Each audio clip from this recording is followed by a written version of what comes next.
ਵਗਦੇ ਪਾਣੀਆਂ ਦਾ ਸੰਗੀਤ। ਸੁਨੈਣੀ ਦੀ ਨਾਨੀ। ਦੋਸਤੋ, ਮੇਰੀ ਪਿਆਰੀ ਧੀ ਸੁਨੈਣੀ ਅਤੇ ਮੇਰੀ ਨੂੰਹ ਰਵਨੀਤ ਬੜੀ ਦੇਰ ਤੋਂ ਮੇਰੇ ਕੰਨ ਖਾ ਰਹੀਆਂ ਸਨ। ਮਾਂ, ਸਾਨੂੰ ਵੀ ਆਪਣੀ ਨਾਨੀ ਮਾਂ ਬਾਰੇ ਕੋਈ ਗੱਲ ਸਾਂਝੀ ਕਰ ਲੈਣ ਦਿਓ। ਪਹਿਲਾਂ ਵੀ ਮੈਂ ਤੁਹਾਨੂੰ ਦੱਸ ਹੀ ਚੁੱਕੀ ਹਾਂ ਕਿ ਮੇਰੀ ਮਾਂ ਮੇਰੇ ਤੋਂ ਵੱਧ ਮੇਰੇ ਬੱਚਿਆਂ ਨੂੰ ਬਹੁਤ ਪਿਆਰ ਕਰਦੀ ਸੀ। ਕਈ ਗੱਲਾਂ ਤਾਂ ਉਹ ਮੈਥੋਂ ਚੋਰੀ ਵੀ ਕਰਦੀਆਂ ਸਨ। ਲਓ, ਤੁਸੀਂ ਸਾਰੇ ਸੁਣੋ ਅਤੇ ਮੈਂ ਵੀ ਜਾਣਾ ਉਹ ਅਲੌਕਿਕ ਕਹਾਣੀਆਂ ਜਿਹੜੀਆਂ ਸੁਨੈਣੀ ਤੇ ਰਵਨੀਤ ਨੇ ਮਾਂ ਨਾਲ ਸਾਂਝੀਆਂ ਕੀਤੀਆਂ ਹਨ। ਪਹਿਲਾਂ ਸੁਣੋ ਸੁਨੈਣੀ ਨੂੰ। ਇੱਕ ਐਸਾ ਚਮਤਕਾਰੀ ਘੋਲ ਜਿਸ ਵਿੱਚ ਹੁਨਰ, ਕਲਾ, ਮੁਹੱਬਤ ਅਤੇ ਖੂਬਸੂਰਤੀ ਦੀ ਸਹੀ ਮਿਕਦਾਰ ਰਲੀ ਮਿਲੀ ਹੋਈ ਸੀ। ਪਰ ਮੇਰੇ ਲਈ ਸਿਰਫ ਤੇ ਸਿਰਫ ਮੇਰੀ ਨਾਨੀ ਮਾਂ, ਜਿਨੇ ਬਚਪਨ ਵਿੱਚ ਮਿੱਠੀਆਂ ਲੋਰੀਆਂ ਦੇ ਕੇ ਸਵਾਇਆ ਤੇ ਉਸ ਤੋਂ ਵੱਧ ਵੀ ਪਿਆਰ ਨਾਲ ਖਵਾਇਆ, ਜਿਸ ਦਾ ਅਸਰ ਅੱਜ ਤੱਕ ਨਹੀਂ ਲੱਥਿਆ। ਜੇ ਮੈਂ ਨਾ ਵੀ ਕਰਦੀ ਤਦ ਵੀ ਉਹਨੇ ਕਹਿਣਾ, ਖਾ ਲਿਆ ਬੱਚਿਆ, ਕੋਈ ਖਤਰਾ ਨਹੀਂ। ਪਿਆਰ ਅਤੇ ਮੁਹੱਬਤ ਦੀ ਬੇਮਿਸਾਲ ਮਿਸਾਲ, ਜਿਸ ਦੀ ਲੋ ਸਦਾ ਮੇਰੇ ਦਿਲ ਵਿੱਚ ਬਲਦੀ ਰਹੇਗੀ। ਬਚਪਨ ਵਿੱਚ ਇੰਨਾ ਅਹਿਸਾਸ ਨਹੀਂ ਸੀ ਕਿ ਮੇਰੀ ਨਾਨੀ ਕੀ ਚੀਜ਼ ਹੈ। ਮੈਂ ਅਤੇ ਮੇਰੇ ਭਰਾ ਨਾਨੀ ਅਤੇ ਦਾਦੀ ਨੂੰ ਮਿਲਣ ਜਾਂਦੇ ਸੀ, ਉਸੇ ਤਰ੍ਹਾਂ ਜਿਵੇਂ ਸਾਰੇ ਆਪਣੇ ਨਾਨਕੇ ਜਾਂਦੇ ਨੇ। ਮੌਜ ਮਸਤੀ, ਖਾਣਾ ਪੀਣਾ, ਕ੍ਰਿਕਟ ਖੇਡਣਾ, ਗੀਤ ਗਾਉਣਾ, ਬੜਾ ਮਜ਼ਾ ਆਉਂਦਾ ਸੀ। ਮੈਂ 5 ਸਾਲ ਦੀ ਸੀ ਜਦ ਨਾਨੀ ਨੇ ਮੈਨੂੰ ਮੇਰਾ ਪਹਿਲਾ ਪੰਜਾਬੀ ਗੀਤ ਹਾਲ ਦਿਆ ਮਹਿਰਮਾ ਢੋਲਾ, ਮੇਰੇ ਸਦਾ ਪਰਦੇਸੀਆ ਢੋਲਾ ਸਿਖਾਇਆ। ਫਿਰ ਇਹਦੇ ਐਕਸ਼ਨ ਸਿਖਾਏ ਤੇ ਦਾਦੀ ਸਾਹਮਣੇ ਬਕਾਇਦਾ ਪੇਸ਼ਕਾਰੀ ਕੀਤੀ। ਦਾਦੀ ਨੇ ਮੇਰਾ ਮੂੰਹ ਚੁੰਮ ਕੇ ਬਹੁਤ ਲਾਡ ਕੀਤਾ ਅਤੇ ਸ਼ਾਬਾਸ਼ੀ ਦਿੱਤੀ। ਅਹਿਸਾਸ ਉਦੋਂ ਹੋਇਆ ਜਦ ਘਰ ਵਿੱਚ ਨਾਮੀ ਕਲਾਕਾਰ ਦੇਸ਼ ਵਿਦੇਸ਼ ਤੋਂ ਆਉਂਦੇ ਅਤੇ ਸੰਗੀਤ ਦੀਆਂ ਮਹਿਫਿਲਾਂ ਸਜਦੀਆਂ ਸਨ। ਸਾਰਾ ਪਰਿਵਾਰ ਉਹਨਾਂ ਕਲਾਕਾਰਾਂ ਨੂੰ ਦਾਤ ਦਿੰਦਾ ਅਤੇ ਉਹ ਸਾਰੇ ਨਾਨੀ ਮਾਂ ਨੂੰ ਮੱਥੇ ਟੇਕਦੇ। ਉਸ ਦਿਨ ਹੱਦ ਹੋ ਗਈ ਜਦ ਮੈਂ ਨਾਨੀ ਨਾਲ ਰਾਇਲ ਆਲਬਰਟ ਹਾਲ, ਇੰਗਲੈਂਡ, ਖਾਨ ਸਾਹਿਬ ਨੁਸਰਤ ਫਤਿਹ ਅਲੀ ਦਾ ਸ਼ੋਅ ਵੇਖਣ ਗਈ। ਉਹ ਸਾਰਾ ਗਰੁੱਪ ਉੱਠ ਕੇ ਨਾਨੀ ਨੂੰ ਪੈਰੀ ਹੱਥ ਲਾ ਰਿਹਾ ਸੀ। ਨੁਸਰਤ ਫਤਿਹ ਅਲੀ ਖਾਨ ਸਾਹਿਬ ਨਾਨੀ ਮਾਂ ਨੂੰ ਕਹਿ ਰਹੇ ਸਨ, ਅਸੀਂ ਤਾਂ ਤੁਹਾਡੇ ਸੰਗੀਤ ਦੇ ਮੁਰੀਦ ਹਾਂ, ਅਸੀਂ ਤਾਂ ਤੁਹਾਨੂੰ ਪੂਜਦੇ ਹਾਂ। ਮੈਂ ਉਹਨਾਂ ਦੀ ਦੀਵਾਨੀ ਅਤੇ ਉਹ ਮੇਰੀ ਨਾਨੀ ਦੇ। ਕਮਾਲ ਦੀ ਗੱਲ ਹੈ, ਘਰ ਦੀ ਮੁਰਗੀ ਦਾਲ ਬਰਾਬਰ ਵਾਲਾ ਖਾਨ ਮੈਨੂੰ ਹੁਣ ਸਮਝ ਆਇਆ। 1994 ਨਾਨੀ ਮਾਂ, ਮੇਰੀ ਮਾਂ ਅਤੇ ਮੈਂ ਤਿੰਨੇ ਯੂਕੇ ਦੇ ਦੌਰੇ ਉੱਤੇ ਨਾਨੀ ਦੇ 55 ਸਾਲ ਸੰਗੀਤ ਦੇ ਸਫ਼ਰ ਦੀ ਕਾਮਯਾਬੀ ਨੂੰ ਮਨਾਉਣ ਲਈ ਇੰਗਲੈਂਡ ਗਏ ਹੋਏ ਸੀ। ਸਾਨੂੰ 3 ਪੀੜ੍ਹੀਆਂ ਨੂੰ ਇਕੱਠੇ ਵੇਖ ਕੇ ਲੋਕਾਂ ਦੇ ਪਿਆਰ ਦੀ ਕੋਈ ਹੱਦ ਨਹੀਂ ਸੀ। ਮਾਵਾਂ ਤੇ ਧੀਆਂ ਦੀ ਦੋਸਤੀ ਨਿਮਾਏ ਕੋਈ ਟੁੱਟਦੀ ਏ ਕਹਿਰਾਂ ਦੇ ਨਾਲ। ਇਸ ਗੀਤ ਨੇ ਤਾਂ ਹਰ ਮਹਿਫਿਲ ਵਿੱਚ ਜਜ਼ਬਾਤ ਦਾ ਹੜ੍ਹ ਲੈ ਆਂਦਾ ਸੀ। ਅਸੀਂ ਤਿੰਨੇ ਵੀ ਕਈ ਵਾਰੀ ਆਪਣਾ ਸੰਤੁਲਨ ਗਵਾ ਲੈਂਦੀਆਂ ਅਤੇ ਸਟੇਜ ਉੱਤੇ ਹੀ ਖੁੱਲ੍ਹੇਆਮ ਰੋ ਕੇ ਉਸ ਨੂੰ ਪ੍ਰਗਟ ਵੀ ਕਰ ਲੈਂਦੀਆਂ ਸੀ। ਕਈ ਵਾਰੀ ਸਾਰੀ ਖਲਕਤ ਇੱਕ ਪਰਿਵਾਰ ਹੀ ਬਣ ਜਾਂਦੀ ਸੀ। ਨਾਨੀ ਦੇ ਸਾਰੇ ਗੀਤ ਸਰੋਤੇ ਵੀ ਨਾਲ ਹੀ ਗਾ ਰਹੇ ਹੁੰਦੇ। ਇੰਜ ਜਾਪਦਾ ਸੀ ਜਿਵੇਂ ਸਾਰੀ ਦੁਨੀਆ ਇੱਕ ਹੋ ਗਈ ਹੈ। ਉਹਦੇ ਗੀਤਾਂ ਦਾ ਇਹ ਜਾਦੂ ਨਹੀਂ ਸੀ ਤਾਂ ਕੀ ਸੀ? ਲੋਕਾਂ ਨੇ ਇੰਟਰਵਿਊਜ਼ ਵਿੱਚ ਮੈਨੂੰ ਕਈ ਵਾਰੀ ਪੁੱਛਿਆ ਕਿ ਤੂੰ ਇਹ ਕਿੱਤਾ ਕਿਉਂ ਨਹੀਂ ਅਪਣਾਇਆ। ਮੇਰਾ ਜਵਾਬ ਸਭ ਨੂੰ ਇਹੋ ਹੁੰਦਾ ਸੀ, ਮੇਰੀ ਮਾਂ ਨੇ ਇਤਨਾ ਵੱਡਾ ਚੈਲੰਜ ਆਪਣੇ ਅੱਗੇ ਰੱਖ ਕੇ ਆਪਣੇ ਵਿਰਸੇ ਨੂੰ ਜ਼ਿੰਦਾ ਰੱਖਿਆ ਹੈ। ਮੈਂ ਉਹਨੂੰ ਮਿਹਨਤ ਕਰਦੇ ਵੇਖਿਆ ਹੈ। ਇਹ ਕਹਿਣਾ ਬੜਾ ਆਸਾਨ ਹੈ ਕਿ ਤੂੰ ਵੀ ਇਸ ਵਿਰਾਸਤ ਨੂੰ ਅੱਗੇ ਤੋਰ, ਪਰ ਇਹ ਕਰਨਾ ਬੜਾ ਔਖਾ ਹੈ। ਮਾਂ ਨੇ ਬਚਪਨ ਤੋਂ ਇਸ ਸਾਧਨਾ ਵਿੱਚ ਆਪਣਾ ਤਨ ਮਨ ਲਾਇਆ ਹੈ। ਮੈਂ ਵੇਖਿਆ ਸੀ ਉਹ ਲੀਨ ਹੋ ਕੇ ਰਿਆਜ਼ ਕਰਦੀ ਸੀ ਜਿਵੇਂ ਰੱਬ ਨਾਲ ਜੁੜੀ ਹੋਵੇ। ਇਹ ਰੂਹਦਾਰੀ ਦਾ ਕੰਮ ਹੈ। ਸਿਰਫ ਪੈਸਾ ਕਮਾਉਣ ਦਾ ਜ਼ਰੀਆ ਹੀ ਨਹੀਂ, ਬਲਕਿ ਆਪਣੇ ਮਨ ਦਾ ਸਕੂਨ ਹਾਸਿਲ ਕਰਨ ਦਾ ਜ਼ਰੀਆ ਪਹਿਲਾਂ ਹੈ। ਇੱਕ ਤਾਰ ਤਾਨਪੁਰੇ ਦੀ ਤਾਂ ਦੂਜੀ ਤੁਹਾਡੀ ਆਵਾਜ਼। ਜਦ ਇੱਕ ਮਿਕ ਹੋ ਜਾਵੇ ਤਾਂ ਕਈ ਵਾਰੀ ਤਾਨਪੁਰੇ ਦੀ ਤਾਰ ਟੁੱਟ ਜਾਂਦੀ ਹੈ। ਉਦੋਂ ਰੱਬ ਦਾ ਦੀਦਾਰ ਹੁੰਦਾ ਹੈ। ਇਹ ਹੈ ਸੰਗੀਤ ਦੀ ਤਾਕਤ। ਇਹ ਖਾਨ ਸਾਹਿਬ ਅਬਦੁਲ ਰਹਿਮਾਨ ਖਾਨ ਜੀ ਕਹਿੰਦੇ ਸਨ। ਪਹਿਲਾਂ ਖਾਨ ਸਾਹਿਬ ਕੋਲੋਂ ਮੈਂ ਸ਼ਾਗਿਰਦੀ ਕੀਤੀ ਜਦੋਂ ਮੈਂ 6 ਵਰਿਆਂ ਦੀ ਸੀ। ਬਾਅਦ ਵਿੱਚ ਮਾਮਾ ਨੇ ਖਾਨ ਸਾਹਿਬ ਨੂੰ ਉਸਤਾਦ ਧਾਰਿਆ। ਮੇਰਾ ਰੁਝਾਨ ਬਚਪਨ ਤੋਂ ਕਲਾਤਮਕ ਤਾਂ ਸੀ, ਪਰ ਮੈਂ ਇਤਨਾ ਵੱਡਾ ਫੈਸਲਾ ਲੈਣ ਤੋਂ ਘਬਰਾਉਂਦੀ ਸੀ। ਇੱਕ ਨਾਨੀ ਤਾਂ ਦੂਜੀ ਮਾਂ। ਬਾਪ ਰੇ ਬਾਪ। ਮੈਂ ਫੈਸ਼ਨ ਟੈਕਨੋਲੋਜੀ ਵਿੱਚ ਕਦਮ ਰੱਖਿਆ ਅਤੇ ਐਡਵਾਂਸ ਕੋਰਸ ਕੀਤੇ। ਟੈਕਸਟਾਈਲ ਡਿਜ਼ਾਈਨਿੰਗ ਮੈਲਬੌਰਨ ਆਸਟ੍ਰੇਲੀਆ ਜਾ ਕੇ ਕੀਤੀ। ਪਰ ਸੰਗੀਤ ਮੇਰੇ ਰਗ-ਰਗ ਵਿੱਚ ਵਸਦਾ ਹੈ। ਮੈਨੂੰ ਮੇਰੇ ਵਿਰਸੇ ਦੀ ਬਹੁਤ ਵੱਡੀ ਦੇਣ ਹੈ ਸੰਗੀਤ। ਜੋ ਲੋਕ ਸੰਗੀਤ ਪ੍ਰੇਮੀ ਹਨ ਜਾਂ ਆਪ ਸੰਗੀਤਕਾਰ ਹਨ, ਉਹਨਾਂ ਉੱਪਰ ਰੱਬ ਦੀ ਮਿਹਰ ਹੈ।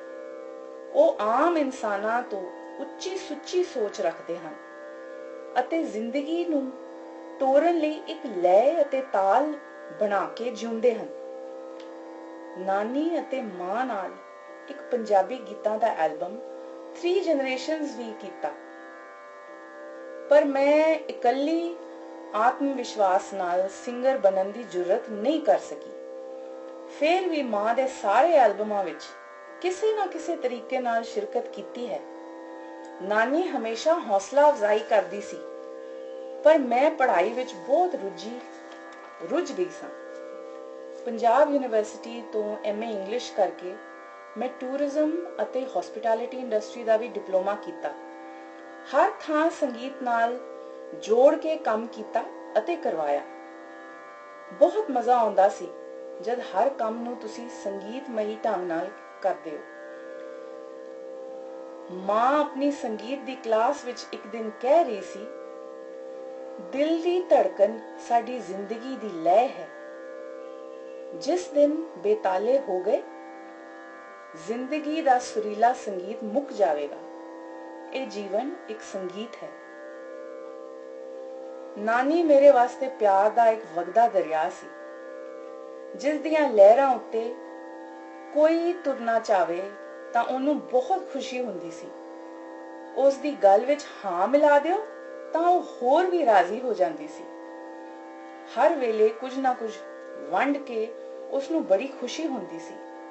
ਆਪਣੇ ਘਰੋਂ ਕਦੇ ਖਾਲੀ ਹੱਥ ਨਹੀਂ ਸੀ ਤੋਰਦੀ। ਹੌਲੀ ਜਿਹੀ ਲਾਡ ਨਾਲ ਕਹਿ ਦਿੰਦੀ ਸੀ, ਵੇਲੇ ਕੁ ਵੇਲੇ ਲਈ ਕਈ ਚੀਜ਼ਾਂ ਤੇਰੇ ਲਈ ਸਾਂਭੀਆਂ ਹੋਈਆਂ ਨੇ, ਇੱਕ ਇੱਕ ਕਰਕੇ ਦਿਆਂਗੀ। ਮੇਰੇ ਵਿਆਹ ਦਾ ਉਸ ਨੂੰ ਬੜਾ ਚਾਅ ਸੀ ਅਤੇ ਮੇਰੇ ਪਤੀ ਧਰਮਿੰਦਰ ਨੂੰ ਉਹ ਬਹੁਤ ਪਿਆਰ ਕਰਦੀ ਸੀ। ਮੇਰੇ ਪਿੱਛੇ ਹਰ ਵੇਲੇ ਪਈ ਰਹਿੰਦੀ ਸੀ, ਭੈੜੀਏ ਥੋੜੀ ਪਤਲੀ ਹੋ ਜਾ। ਇੱਕ ਵਾਰੀ ਬੜਾ ਦਿਲਚਸਪ ਵਾਕਿਆ ਹੋਇਆ। ਮੇਰੇ ਲਈ ਕੋਈ ਰਿਸ਼ਤਾ ਆਇਆ ਸੀ ਅਤੇ ਮੇਰਾ ਮੋਟਾਪਾ ਵਿੱਚ ਆ ਗਿਆ ਤਾਂ ਨਾਨੀ ਨੂੰ ਬਹੁਤ ਬੁਰਾ ਲੱਗਿਆ। ਉਹਨਾਂ ਮੇਰੀ ਧੀ ਦੇ ਗੁਣ ਨਹੀਂ ਵੇਖੇ, ਮੇਰਾ ਸਰੀਰ ਵੇਖ ਕੇ ਤੁਰ ਗਏ ਨੇ। ਦਫਾ ਕਰਨੇ ਨਾ। ਹੁਣ ਮੇਰੀ ਸਲਾਹ ਹੈ, ਤੈਨੂੰ ਪਤਲੀ ਹੋਣ ਦਾ ਕੁਝ ਪੱਕਾ ਇਰਾਦਾ ਕਰ ਲੈ। ਤੇਰੇ ਲਈ ਬਹੁਤ ਚੰਗਾ ਹੈ ਬੱਚਾ। ਮੋਟਾਪਾ ਵੈਸੇ ਵੀ ਚੰਗੀ ਚੀਜ਼ ਤਾਂ ਹੈ ਨਹੀਂ। ਅੱਛਾ, ਮੈਂ 501 ਰੁਪਏ ਦਾ ਪ੍ਰਸ਼ਾਦ ਕਰਾਵਾਂਗੀ ਜੇ ਤੂੰ ਪਤਲੀ ਹੋ ਗਈ। ਪਰ ਕੁਝ ਨਾ ਹੋਇਆ। ਜਦ ਕੋਈ ਫਰਕ ਨਾ ਪਿਆ ਤਾਂ ਕਹਿਣ ਲੱਗੀ, ਮੈਂ ਸੁਖਮਨੀ ਸਾਹਿਬ ਦਾ ਚਲਿਆ ਕਰਾਂਗੀ, ਤੂੰ ਪਰਹੇਜ਼ ਤੇ ਵਰਜਿਸ਼ ਕਰ। ਖੈਰ ਕੋਈ ਖਾਸ ਅਸਰ ਨਾ ਹੋਇਆ। ਨਾਨੀ ਅਮਰੀਕਾ ਚਲੀ ਗਈ।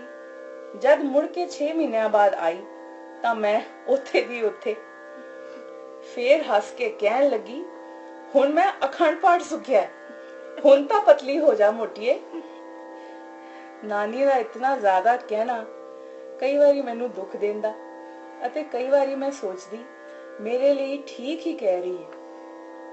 ਉਸ ਦੀ ਇਸ ਗੱਲ ਨੇ ਮੈਨੂੰ ਬਹੁਤ ਉਤਸ਼ਾਹਿਤ ਕਰ ਦਿੱਤਾ।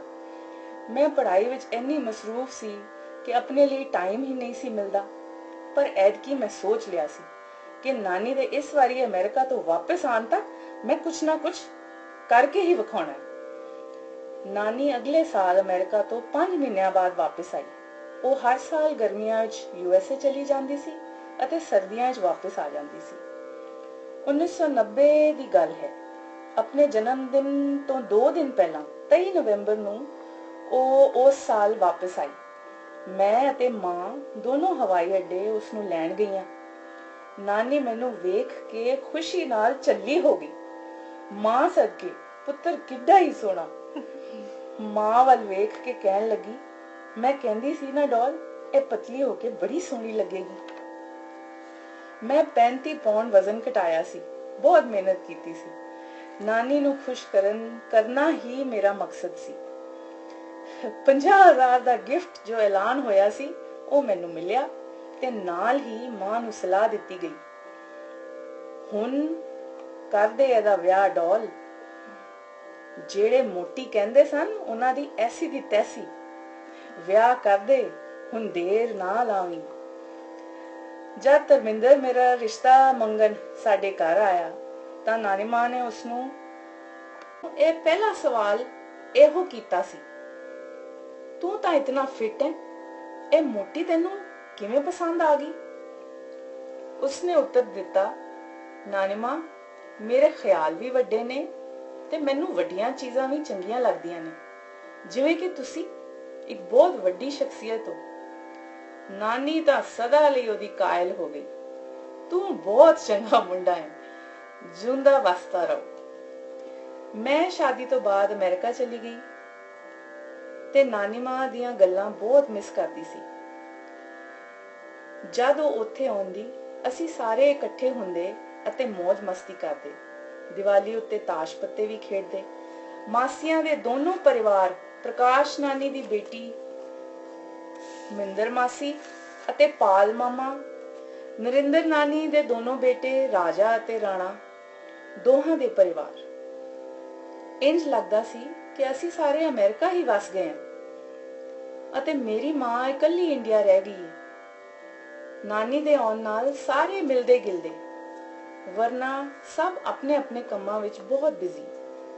ਉੱਥੇ ਜਾ ਕੇ ਰਿਸ਼ਤਿਆਂ ਦਾ ਅਸਲੀ ਰੂਪ ਵੀ ਸਮਝ ਆ ਗਿਆ। ਆਪਣੇ ਮਾਂ-ਬਾਪ ਦੀ ਇੱਜ਼ਤ ਹੋਰ ਵੱਧ ਗਈ ਅਤੇ ਉਹਨਾਂ ਨੇ ਕੀ ਸੰਸਕਾਰ ਦਿੱਤੇ ਨੇ ਉਹ ਵੀ ਪਤਾ ਲੱਗ ਗਿਆ। ਮੇਰੀ ਬੇਟੀ ਰੀਆ 13 ਜਨਵਰੀ ਲੋਹੜੀ ਵਾਲੇ ਦਿਨ ਜੰਮੀ ਸੀ। ਨਾਨੀ ਨੇ ਬਹੁਤ ਚਾਅ ਮਲਾਰ ਕੀਤੇ। ਤੂੰ ਮੈਨੂੰ ਪੜ੍ਹ ਨਾਨੀ ਬਣਾ ਦਿੱਤਾ ਹੈ ਨੈਣਾ। ਮੈਂ ਫੁੱਲੀ ਨਹੀਂ ਸੀ ਸਮਾਂਦੀ। ਜੇ ਤੇਰੇ ਨਾਨਾ ਜੀ ਹੁੰਦੇ ਉਹ ਕਿਤਨੇ ਖੁਸ਼ ਹੁੰਦੇ ਨਿੱਕੀ ਰੀਆ ਨੂੰ ਵੇਖ ਕੇ। ਰੀਆ ਲਈ ਉਹ ਢੇਰਾਂ ਦੇ ਢੇਰ ਕੱਪੜੇ ਅਤੇ ਨਿੱਕੇ ਬੱਚਿਆਂ ਦੀਆਂ ਚੀਜ਼ਾਂ ਅਮਰੀਕਾ ਤੋਂ ਲੈ ਕੇ ਆਈ ਸੀ। ਤੋਹਫੇ ਦੇਣ ਦਾ ਤੇ ਉਂਝ ਹੀ ਉਸਨੂੰ ਕੋਈ ਬਹਾਨਾ ਚਾਹੀਦਾ ਹੁੰਦਾ ਸੀ। ਇਸ ਵਾਰ ਵੀ ਉਹ ਮੇਰੇ ਲਈ ਤਰ੍ਹਾਂ ਤਰ੍ਹਾਂ ਦੇ ਚਾਕਲੇਟ ਲੈ ਕੇ ਆਈ ਸੀ।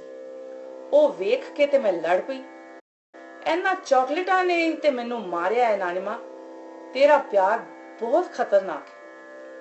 ਨਾਨੀ ਕਹਿਣ ਲੱਗੀ, ਹੁਣ ਤੇਰਾ ਵਿਆਹ ਹੋ ਗਿਆ ਹੈ, ਹੁਣ ਖਾ ਲੈ, ਕੋਈ ਖਤਰਾ ਨਹੀਂ ਬੱਚਾ, ਅੱਗੇ ਤੋਂ ਨਹੀਂ ਲਿਆਵਾਂਗੀ।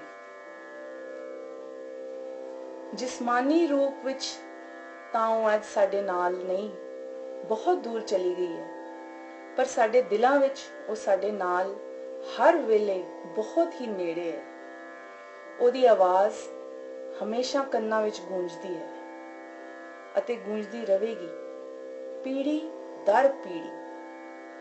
ਸਾਡਾ ਪਰਿਵਾਰ ਤਾਂ ਇੰਜ ਹੀ ਮਹਿਸੂਸ ਕਰਦਾ ਹੈ ਤੇ ਮੈਨੂੰ ਲੱਗਦਾ ਹੈ ਕਿ ਹਰ ਪੰਜਾਬੀ ਇਸੇ ਤਰ੍ਹਾਂ ਹੀ ਮਹਿਸੂਸ ਕਰਦਾ ਹੋਵੇਗਾ।